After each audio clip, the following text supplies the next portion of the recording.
Hello guys. इस video में मैं आपकी बहुत ही एक इम्पॉर्टेंट प्रॉब्लम को सॉल्व करने की कोशिश करूँगा।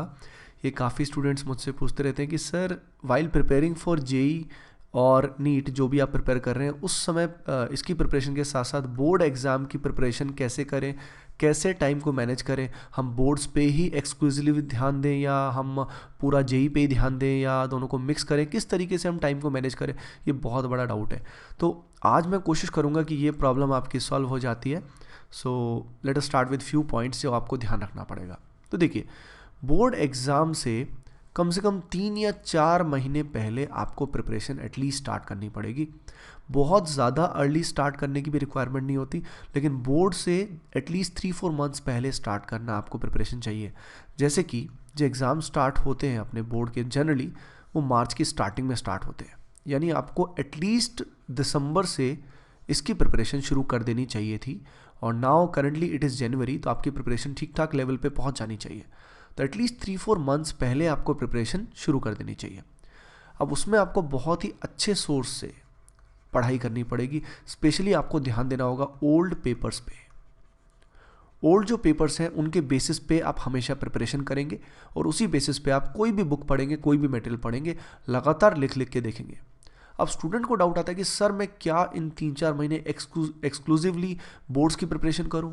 नहीं, ऐसा आप नहीं करेंगे, क्योंकि जब आपके बोर्ड्स खत्म होंगे उसके बाद आपका जेई मेंस या अगर आप मेडिकल की प्रिपरेशन कर रहे हैं तो आपका नीट का पेपर होने वाला होगा।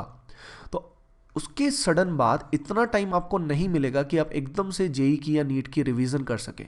तो आपको साथ साथ क्या करना पड़ेगा, जेई नीट की प्रिपरेशन भी करनी पड़ेगी। यानी जैसे फॉर एग्जांपल आपके पास पूरा दिन है पढ़ने के लिए, तो आप पूरे दिन अप्रॉक्सीमेटली मान लीजिए 12 आवर्स पढ़ सकते हैं। तो आप कोशिश कीजिए कि 7 आवर्स करीब आप बोर्ड्स के लिए दें, तो 5 घंटे कम से कम आप जेई नीट की प्रिपरेशन के लिए भी दें।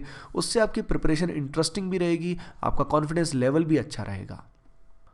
और इस बात का ध्यान रखिए, जब आप एनसीईआरटी को पढ़ेंगे, आपकी स्टेट बोर्ड की जो भी बुक्स हैं उसको आप पढ़ेंगे, तो इसके पढ़ने से आपका जेई मेंस या आपका नीट जो है वो भी साथ साथ प्रिपेयर होगा। तो ऐसा नहीं है कि जब आप बोर्ड एग्जाम की प्रिपरेशन कर रहे हैं तो आपकी जेई नीट की प्रिपरेशन नहीं हो रही। आपकी जेई नीट की प्रिपरेशन भी साइमल्टेनियसली हो रही होगी। और आपको जेई एडवांस की अगर बात करें तो उसके लेवल के प्रॉब्लम्स भी साथ साथ करने चाहिए।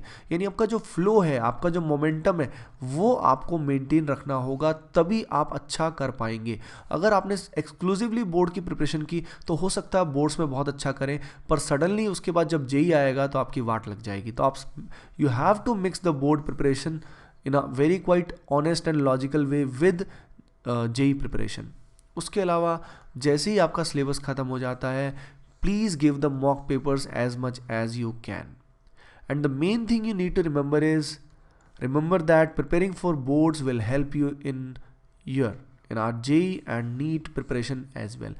आपकी जो JEE और NEET की प्रिपरेशन है उसमें भी आपको ज़रूर हेल्प मिलेगी बोर्ड एग्जाम से। तो never treat the boards in this way कि बोर्ड अगर की तैयारी करेंगे तो आपकी JEE NEET की प्रिपरेशन हैम्पर होगी। ऐसा बिल्कुल नहीं है। If you prepare well for the boards, surely you will do very good in JEE and NEET as well.